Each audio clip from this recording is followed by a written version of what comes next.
हरे कृष्ण दोस्तों, मैं हूँ वंदना यादव। एक संत हुए धन्ना जाट। छोटे से बच्चे थे धन्ना जाट। उनके घर पर संतों का आना जाना लगा रहता था। एक बार उनके घर पर कुछ संत आए और कुछ दिनों के लिए रुके। तो धन्ना जाट छोटे से बच्चे थे। वे देखते थे कि संतों के पास एक छोटे से शालिग्राम है, जिन्हों को वो ठाकुर जी के रूप में पूजते हैं कि संत अपने शालिग्राम भगवान की किस तरह से पूजा करते हैं। शालिग्राम रूप में ठाकुर जी को पूजते हैं, उनकी सेवा करते हैं, आराधना करते हैं, कीर्तन करते हैं। तो वे ये सब देखते थे और उन्हें ये सब बहुत ही अच्छा लगता था।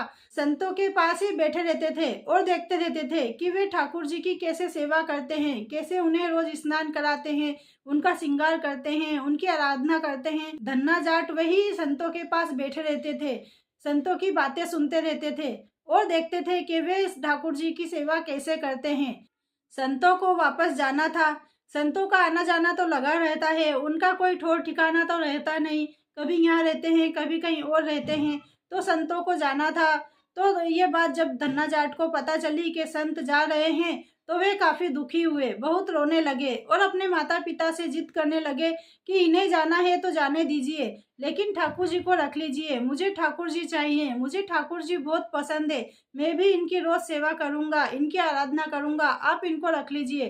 काफी रोने लगे, काफी जिद करने लगे। तो संत है, वे क्या कहते, कैसे समझाते। तो उन्होंने बच्चे को कहा, ठीक है धन्ना, कल सुबह हम जाएंगे, तुम्हारी इच्छा पूरी हो जाएगी। तो संतों ने क्या किया कि रात्रि में एक पत्थर लाए जो शालिग्राम की तरह दिखता था, उसका साजो श्रृंगार किया और उसे सिंहासन पर बिठा दिया। और जो अपने असली शालिग्राम भगवान थे, उनका श्रृंगार हटाकर सिंहासन के नीचे रख दिया। और जब सुबह हुई तो धन्ना जाट उठे और उठकर संतों की तरफ दौड़े, कहीं वे चले तो नहीं गए। तो उसने देखा कि संत घर में ही हैं। फिर वो गया और अपने ठाकुर जी की तरफ दौड़ा और उन्हें देखा ठाकुर जी तो वही हैं। तो ठाकुर जी भी सिंहासन पर ही बैठे थे, लेकिन उसे क्या पता था कि ये असली ठाकुर जी नहीं है, ये संतों ने पत्थर को ठाकुर जी बनाकर सिंहासन पर बिठाया है। तो वो बड़ा ही खुश हो गया। फिर संतों ने पूछा, धन्ना तुम्हें कौन से ठाकुर जी चाहिए, जो सिंहासन पर बैठे हैं बड़े वाले वो चाहिए, या जो सिंहासन के नीचे बैठे हैं छोटे वाले वो चाहिए? बोलो तुम्हें कौन से ठाकुर जी चाहिए? तो सभी जानते थे कि ये बच्चा है, वही ठाकुर जी मांगेगा जो सिंहासन पर बैठे हैं। तो धन्ना ने खुश होकर बोला, मुझे तो वही ठाकुर जी चाहिए जो सिंहासन पर बैठे हैं। संतों ने खुश होकर सिंहासन पर बैठे हुए ठाकुर जी, जो एक पत्थर थे, वो धन्ना जाट को दे दिए और खुद अपने असली शालिग्राम को, जो सिंहासन के नीचे रखे थे, तो संतों ने पत्थर के टुकड़े को सौंप दिया और कहा कि अच्छे से ध्यान रखना, अच्छे से पूजा पाठ करना, अच्छे से आराधना करना, हम चलते हैं। धन्ना बड़ा ही खुश हुआ। धन्ना ने संतों के चरण स्पर्श किए और बहुत धन्यवाद दिया और बहुत ही खुश हो गया कि मेरे ठाकुर जी मेरे पास है, मेरे शालिग्राम जी मेरे पास है। अब मैं भी वैसे ही सेवा करूंगा जैसे कि संत ठाकुर जी की सेवा करते हैं। और संत असली शालिग्राम को लेकर चले गए। धन्ना सुबह उठता और वैसे ही सेवा करता जैसे कि संत अपने ठाकुर जी की सेवा करते थे। रोज वह पत्थर को नहलाता धुलाता, उनका श्रृंगार करता, उनकी आराधना करता, कीर्तन करता। ऐसे ही समय बीतता चला गया और कुछ दिन बाद धन्ना को पता चला कि गांव में संत आए हैं। तो वह उन संतों के पास गया और जाकर के कहने लगा, गुरुजी, जो ठाकुर जी आपने मुझे दिए थे ना, मैं रोज उनकी वैसे ही सेवा करता हूँ जैसे कि आप करते हैं। नहलाता धुलाता हूँ, उनका श्रृंगार करता हूँ, आराधना करता हूँ, कीर्तन करता हूँ। तो गुरुजी ने कहा कि ये तो बच्चा ही है, बच्चे ही जैसी बातें करता है, बच्चे की तरह खेलता होगा अपने ठाकुर जी से। तो कोई बात नहीं, चलो इसे एक नई बात बताते हैं। तो संतों ने कहा कि तुम अपने ठाकुर जी को भोग लगाते हो? तो धन्ना ने कहा, नहीं, भोग तो नहीं लगाता। तो संतों ने कहा, क्यों? अपने ठाकुर जी को भोग भी लगाया करो, तुम्हें भी तो भूख लगती है, ऐसे ही ठाकुर जी को भी तो भूख लगती है, उन्हें भी भोग लगाया करो, वे भी भोजन पाएंगे। और जब तुम भोजन लगाओ ना तो पर्दा कर दिया करो, ताकि ठाकुर जी अच्छे से भोजन ग्रहण किया करेंगे। तो धन्ना ने कहा, ठीक है गुरुजी। और गुरुजी के चरण स्पर्श कर कर वो अपने घर चला गया और वहां जाकर अपने शालिग्राम भगवान को, वही पत्थर के टुकड़े को जिसको वो अपना ठाकुर जी मानता था, उसने नहलाया और उनका श्रृंगार करने लगा। तो उसने देखा कि उसके पास तिलक लगाने की तो कोई सामग्री ही नहीं है।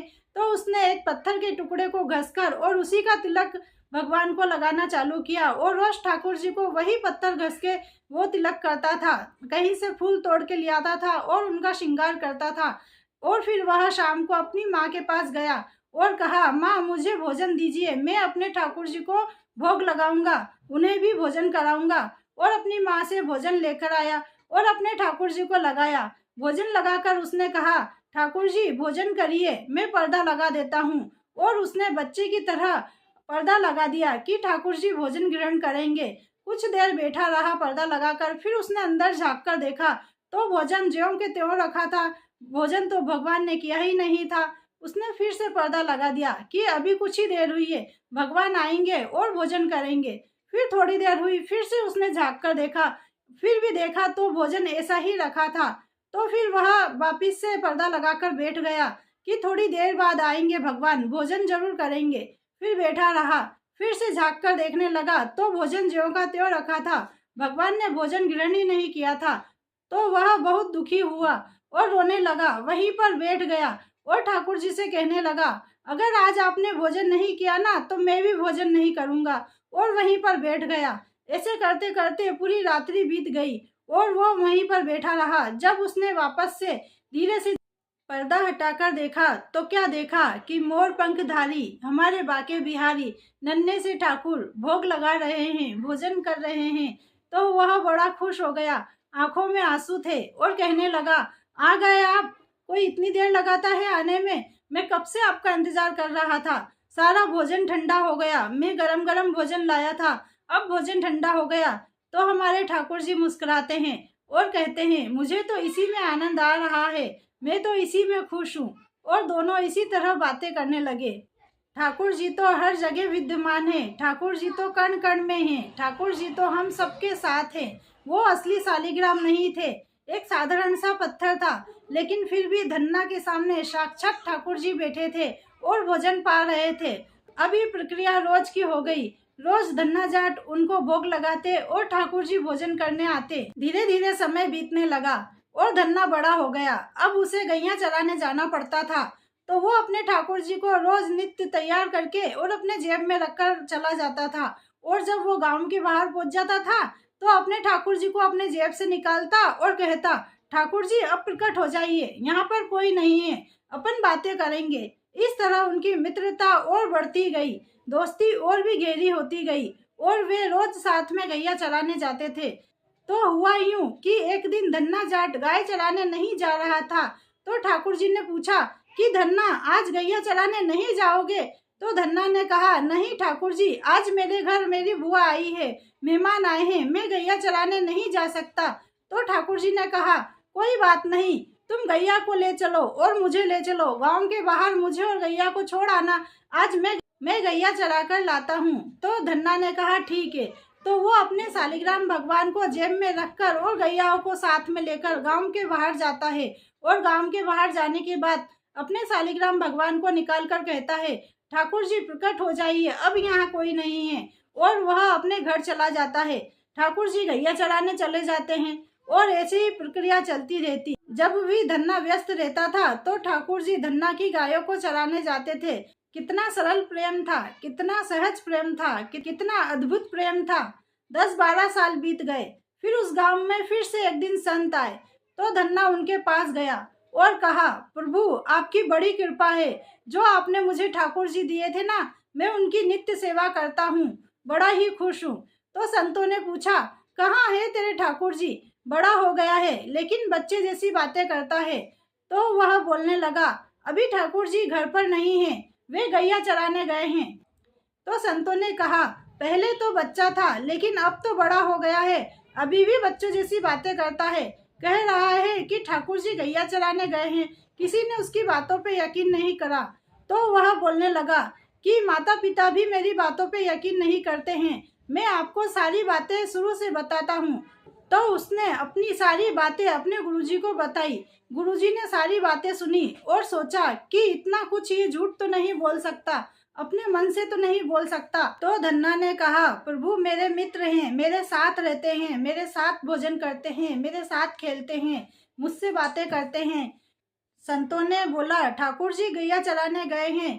तो धन्ना ने कहा, हाँ ठाकुर जी गैया चराने गए हैं।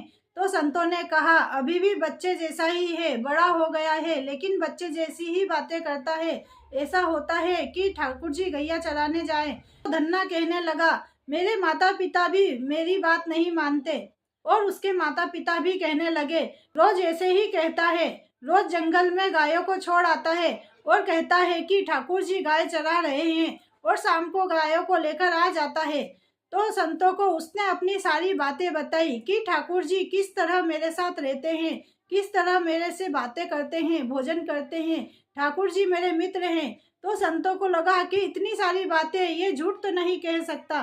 तो धन्ना कहने लगा, आप मेरे साथ चलिए, मैं आपको ठाकुर जी से मिलाता हूँ। ठाकुर जी गैया चराने गए हैं। जैसे ही गांव से बाहर जाने लगे तो सामने से एक बहुत बड़ा गायों का झुंड आ रहा था और वह धन्ना अपने ठाकुर जी को देखकर बड़ा ही प्रसन्न हुआ और कूद कूद कर बोलने लगा, देखो वो आ रहे हैं मेरे ठाकुर, देखो वो आ रहे हैं कृष्ण कन्हैया, मोर मुकुटधारी, बड़ी बड़ी आंखों वाले, पीताम्बरी पहने, वो आ रहे हैं मेरे कान्हा।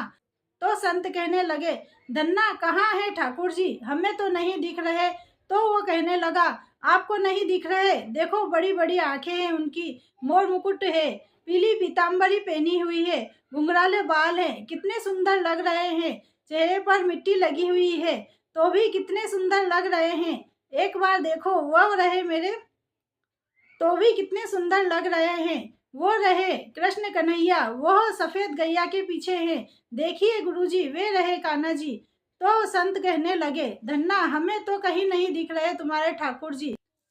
तो संतों ने कहा कि यह वर्णन तो भगवान का भागवत में है, तुमने कहाँ से सुना, किसने तुम्हें बताया। तो धन्ना ने कहा, नहीं मैंने कहीं से नहीं सुना, मैं तो सामने देख रहा हूँ, यही तो है मेरे ठाकुर जी, यही तो मेरे मित्र हैं। तो संतों ने कहा, हमें तो नहीं दिखाई दे रहे तुम्हारे ठाकुर, कहाँ है तुम्हारे ठाकुर। तो धन्ना ठाकुर जी के पास दौड़कर गया और कहने लगा, ठाकुर जी ये मेरे गुरुजी हैं, आप इन्हें दिख जाओ ना। तो ठाकुर जी कहने लगे, नहीं मैं उनको नहीं दिखूंगा, मैं सिर्फ तुम्हें ही दिखूंगा, क्योंकि तुम मेरे सखा हो ना, मैं उनको क्यों दिखूं। तो नहीं ठाकुर जी आप इनको भी दर्शन दीजिए, ये मेरे गुरुजी हैं, इन्होंने ही तो आपको मुझे दिया था, इनकी ही तो वजह से आप और हम साथ में हैं, आप कृपा कीजिए, इनको भी दर्शन दीजिए। ठाकुर जी ऐसी भक्ति पर, ऐसे सरल स्वभाव पर रीझ गए और नीलकंठधारी, नील माधवधारी प्रकट हो गए। जैसे ही प्रकट हुए, दूर खड़े गुरुदेव के रोम रोम बिलक कर रोने लगे और वे धन्ना जाट को प्रणाम करने लगे और कहने लगे, धन्य है तुम्हारी भक्ति, एक नकली शालिग्राम से, एक साधारण पत्थर से तुमने प्रभु को प्रकट कर दिया और हम असली शालिग्राम से इतनी पूजा पाठ करके भी आज तक प्रभु को प्रकट नहीं कर पाए। धन्य है तुम्हारी भक्ति। एक भक्त के माध्यम से गुरु को भगवान के दर्शन हो गए। इसीलिए कहते हैं, ये जरूरी नहीं कि आप कितना कीर्तन करते हो, कितना नाम जप करते हो, कितनी साधना करते हो, कितनी पूजा पाठ करते हो, कितने व्रत रखते हो। बस 10 मिनट के लिए अपने प्रभु के पास बैठा करो, अपने लड्डू गोपाल के पास बैठा करो, सरल स्वभाव से अपने भगवान से बातें किया करो, उनसे पूछा करो, प्रभु आप ठीक तो हो, और सच्चे मन से अपने लड्डू गोपाल की, अपने ठाकुर जी की सेवा किया करो। अगर आपको मेरी इस कहानी से कोई प्रेरणा मिलती है तो मेरी इस कहानी को लाइक करें, शेयर करें, कमेंट करें और मेरे चैनल पर नए हैं तो मेरे चैनल को सब्सक्राइब करें। राधे राधे।